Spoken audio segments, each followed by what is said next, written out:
Today, I can finally come home early for the first time in a while, so maybe I'll make Jessica's favorite beef hamburger. I was walking home, picturing my granddaughter Jessica's happy face, and just as I got in front of my house, it happened.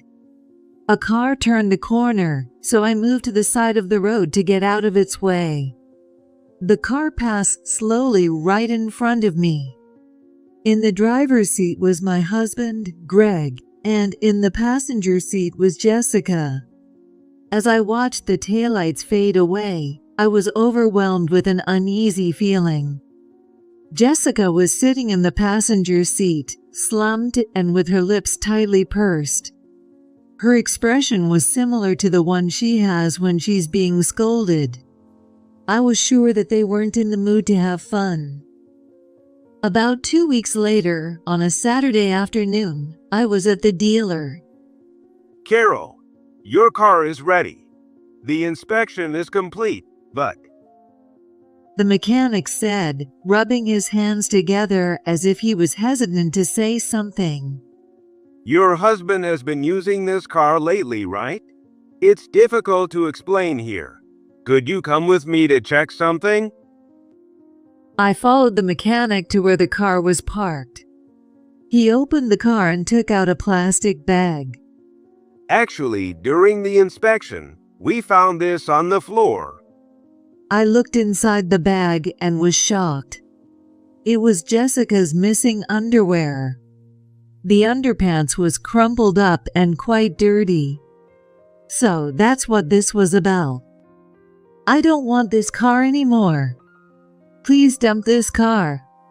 Leaving those words behind, I went home. My name is Carol. My husband Greg, our daughter Kate, our granddaughter Jessica, and I sit around the dining table, having dinner as a family.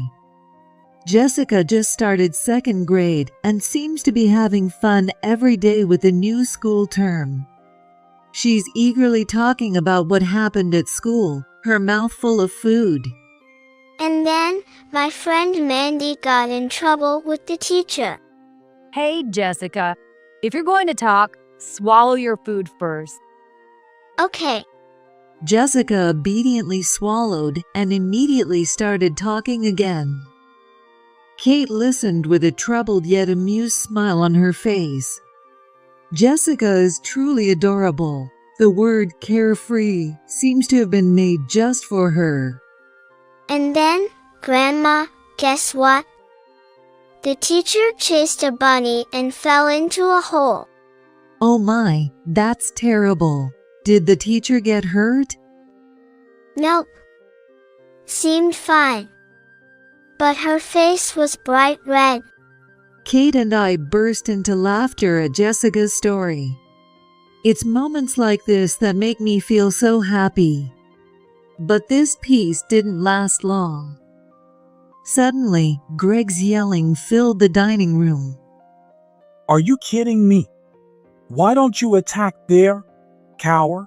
What have you been doing all this time? Greg wasn't yelling at us but at the TV. There was a world wrestling match on the screen. Greg used to practice wrestling in his school days and still enjoys watching matches. But he has no problem spewing hateful words in front of Jessica during these matches.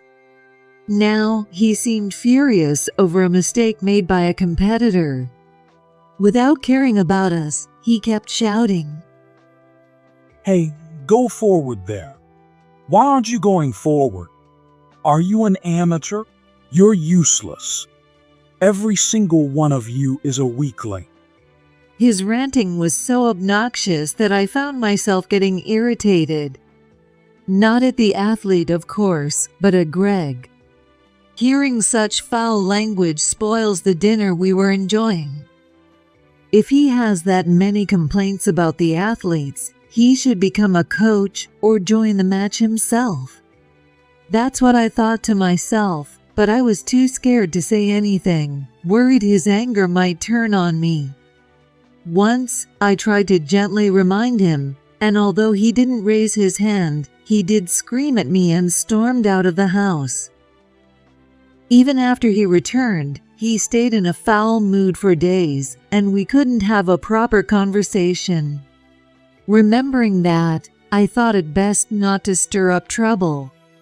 Across the table, Kate and Jessica had lost their smiles from earlier, sitting quietly with their heads down, eating their food. When I looked closely, Jessica's fingers and lips were trembling slightly.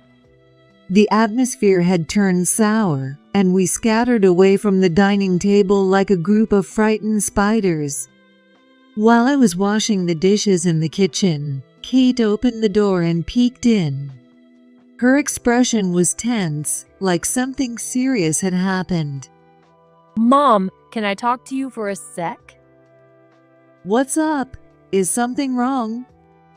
Yeah, I was putting away the laundry, and one of Jessica's underpants was missing.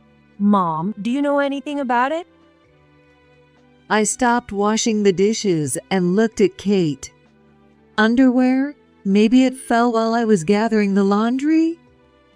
Kate folded her arms and came closer, lowering her voice as if telling a secret. I thought so and looked around, but it's nowhere to be found. Maybe someone stole it. Don't be ridiculous. No way. It probably got mixed up somewhere. I'll look for it later. While we were talking, Jessica peeked in through the gap in the door. Oh, Jessica, done brushing your teeth? Yeah. Finished it all. Jessica, didn't you lose your underwear? When Kate said this, Jessica turned her head away. I don't know. You don't know? Are you sure? Just as Kate was about to question Jessica further, we heard shouting from the living room. Why did you do that there? You suck. Just quit. How can you put on such a disgraceful match after that kind of training? It started again. I wish the match would end soon. I sighed, thinking that. Kate also sighed. Jessica seemed to have taken the opportunity to go back to her room. She was no longer by the door. Hey, Mom, isn't there something we can do about that? If there was, it wouldn't be so hard. You should go to bed now. I'll go to bed after I finish cleaning up. You're right. Well, good night then. The next day, I was standing at the front door to see Kate off to work. It was just past 6:30. Well, I'm off. Please take care of Jessica. Kate, dressed in a pantsuit, told me. This was a daily scene. Kate has always had a strong sense of responsibility and seems to feel guilty about having someone else take care of her child. But to me, Jessica is my beloved granddaughter, so there's no need for such formalities. Don't worry, Jessica will be at school while I'm at my part-time job. Right now, it's my busy season, so I have to work late, but Greg will be here, so it's fine. Thanks. Kate said that and then checked her bag to make sure she hadn't forgotten anything. Jessica, all ready for school, came over. Oh, Jessica, you're all set already? Good girl. Jessica smiled happily. Kate bent down to Jessica's eye level and said, Jessica, listen to what Grandma says and be a good girl. Mommy's off to work now. Okay, I got it. All right, I'm off. Kate said and rushed out of the house. Kate has really grown into a reliable adult. It's hard to believe she was once that sickly child. When she divorced her cheating husband and moved back in with us, I wondered what would happen, but she seems to have stabilized a lot since then. As I prepared to go to my part-time job, it was already past 7. It was time for Jessica to leave for school, so I went to see her off, but sensed something different about her. I thought for a moment and immediately realized what it was.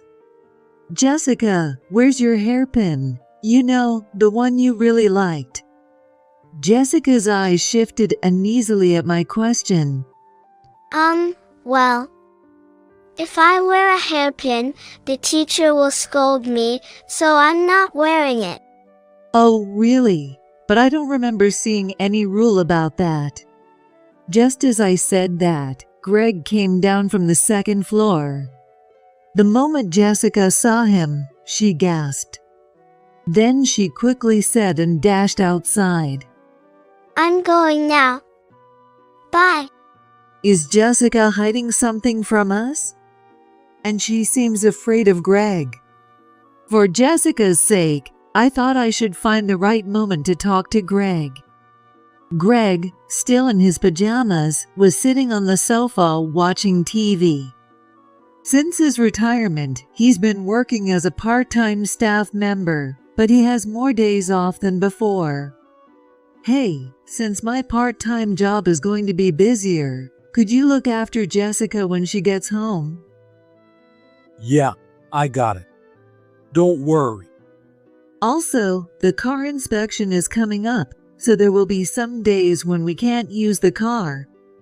After telling him that, I finished getting ready and left the house before noon.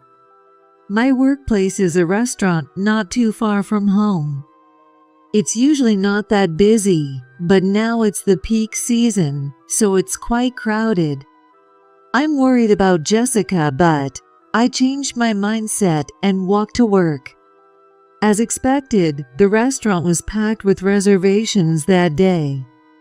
I barely had a break as I took orders from the constant flow of customers and dealt with complaints.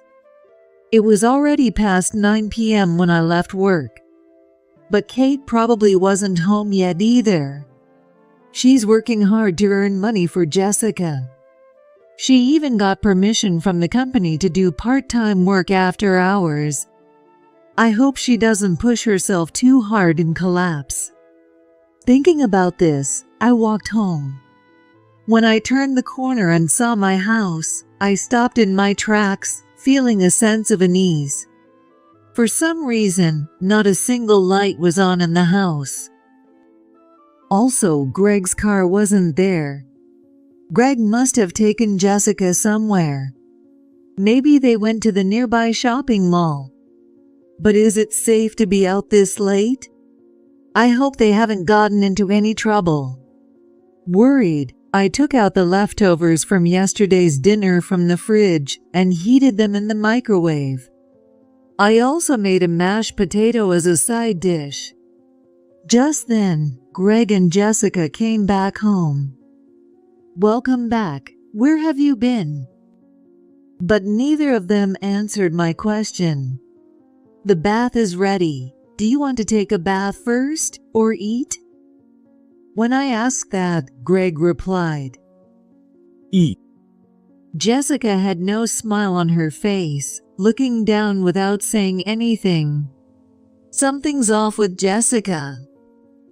Was she scared of Greg but endured being with him?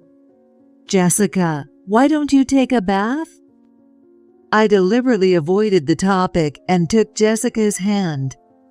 But she shook off my hand and walked quickly toward the bathroom, saying, It's okay. I can bathe by myself. Something must have happened between her and Greg. I watched her smile back as she walked away, and I almost burst into tears. As soon as Greg finished eating, Jessica came out of the bath, and Greg went in to bathe. I watched Jessica as she ate, but she didn't talk about her school day cheerfully like she usually did. She seemed terribly exhausted. Jessica, where did you and Grandpa go? I asked, but Jessica only said one word and nothing more. It's a secret. After finishing her meal, she quickly went to her room. Worried about the two of them, I finished my meal. A few days later, my busy period at work finally ended.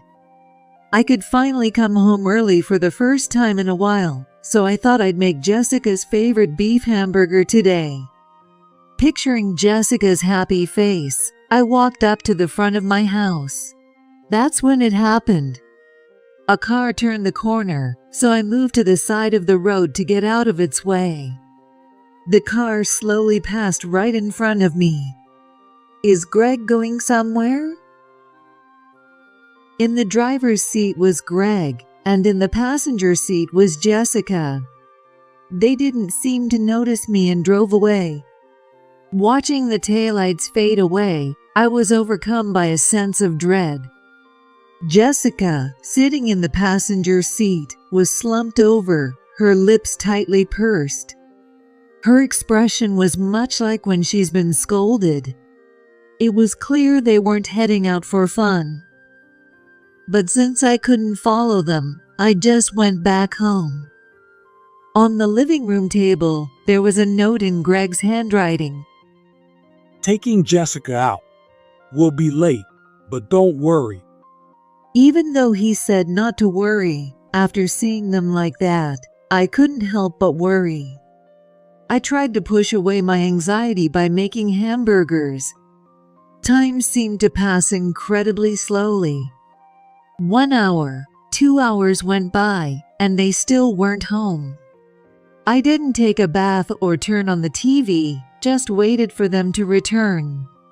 Finally, a little after 9 p.m., the front door opened. I'm home. Is Dad out? Where's Jessica? Without saying anything, I showed Kate the note Greg had left. She read it and frowned. Isn't it strange that Dad takes Jessica around so late? I think so too. There are many things I want to talk about, but go change your clothes first. You must be tired. After changing her clothes, I told Kate that this wasn't the first time Greg had taken Jessica out late at night. It seemed Kate had also noticed that something was off with Jessica. But time passed without us reaching any clear answers. In the end, it was quite some time before they finally came back. Kate and I asked them many questions, but they only gave vague, evasive answers. Then, just like before, they ate silently, bathed, and went to bed immediately. Something is definitely wrong. They're hiding something. But how on earth can we get it out of them? About 2 weeks later, on a Saturday afternoon, I was at the dealership. I had taken the car for inspection that morning. Although Greg is the one who usually drives, the car is under my name, so I handle all the maintenance and visits to the dealership. I'm on friendly terms with the mechanics and often chat with them. A few years ago, Greg got into an accident and we visited the dealership as a couple. So they know Greg is the one who usually uses this car. While I was sitting in the waiting room, I could see my car through the glass. Next to it, a young mechanic in his 20s and an older mechanic, who seemed to be in charge, were talking with serious expressions. Soon, the young mechanic approached me. Carol, thank you for waiting. The inspection is complete, but... He rubbed his hands together, looking like he had something difficult to say. I suddenly felt uneasy. What is it? Is there a problem? Recently, it's been your husband who uses this car, right? It's hard to explain here. Could you come with me to check something? Well, all right. I followed the mechanic to where the car was parked. The mechanic opened the car and took out a plastic bag. Actually, when we were inspecting the interior, we found this on the floor. It's hard to explain, so I'd like you to see it. I looked inside the bag and was shocked. It was Jessica's missing underwear. The underpants were crumpled up and quite dirty.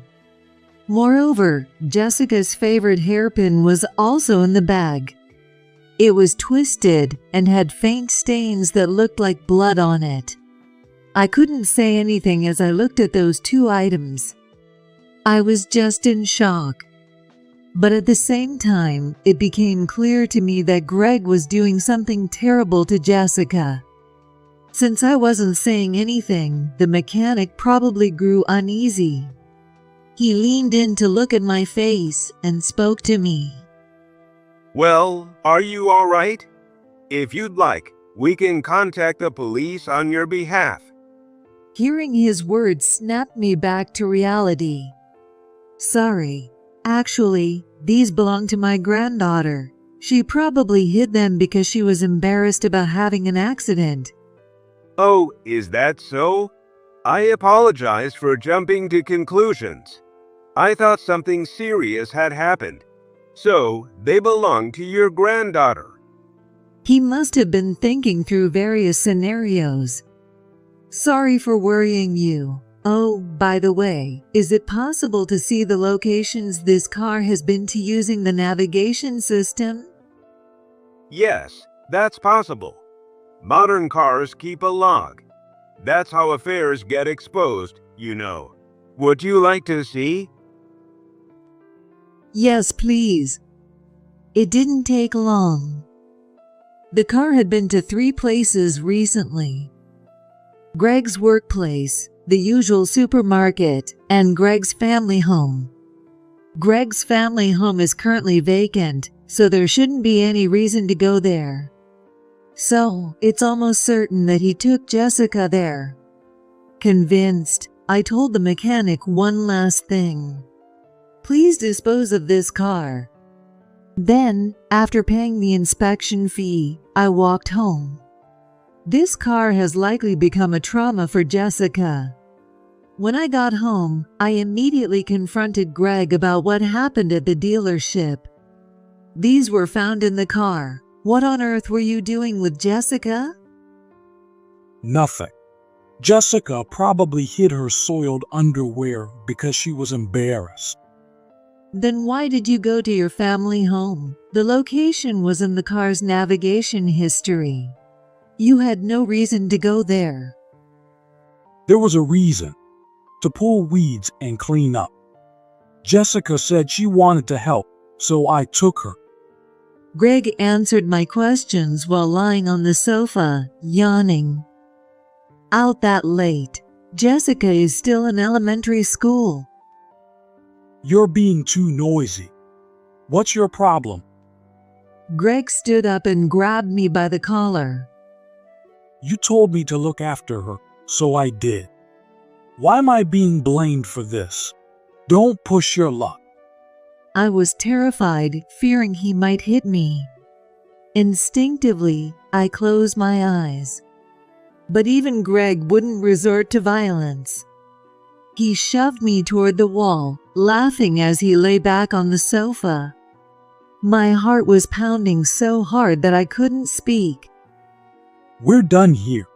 Get lost. If you keep pushing me, I don't know what I'll do. In the end, I had to back off without getting any answers from Greg. I went to the bedroom and cried alone out of sheer frustration. But it's clear that I can't win against Greg by force. He could easily overpower me.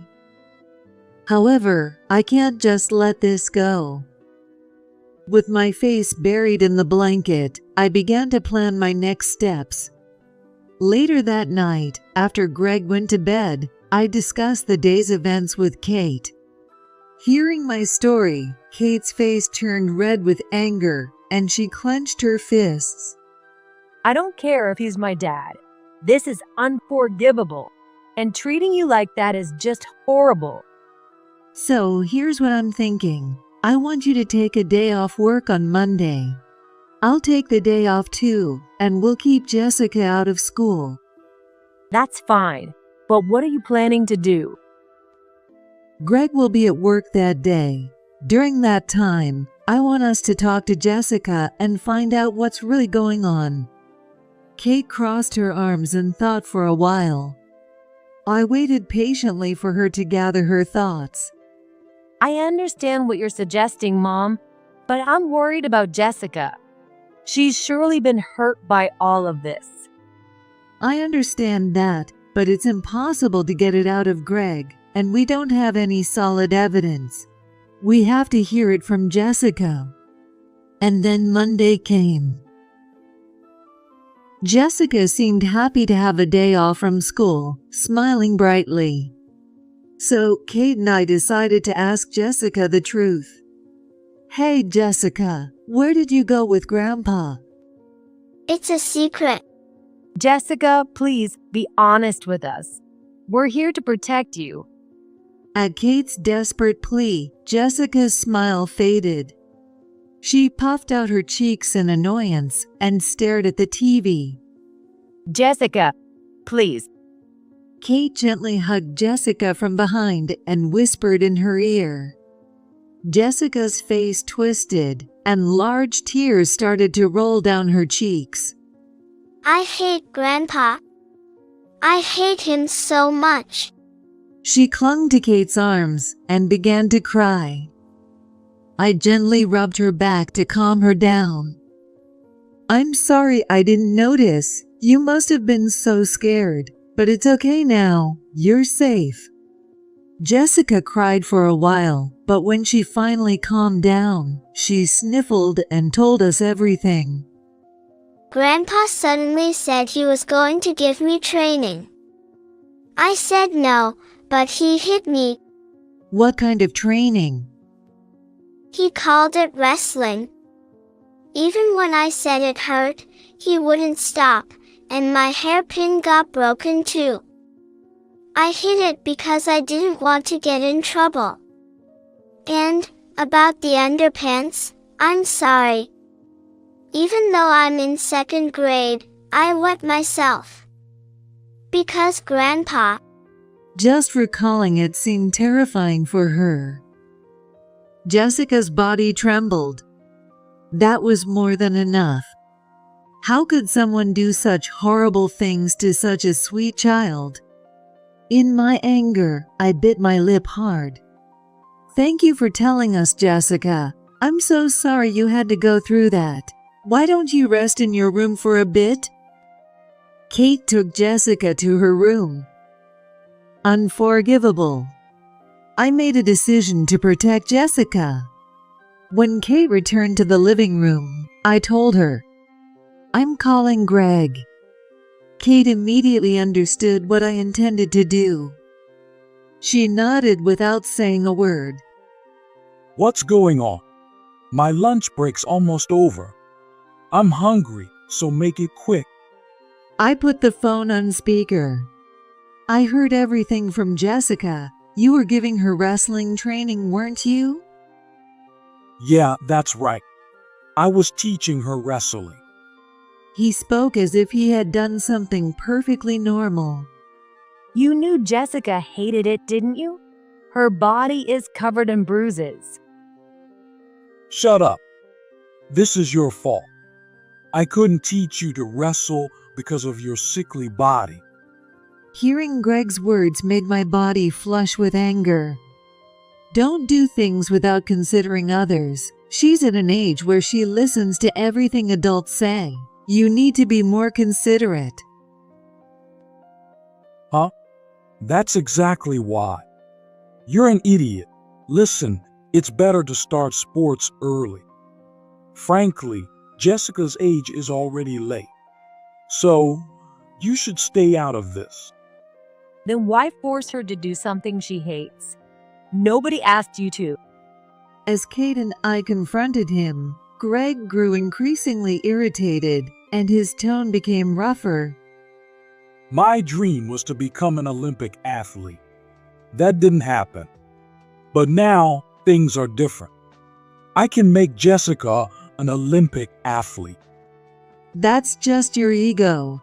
Don't force your dreams onto Jessica. Shut up. You'd be proud if someone from our family became an Olympian. You could brag to your friends. And with the money she earns, we could live comfortably. It's not a bad deal. Greg was fixated on making Jessica an Olympic wrestling athlete.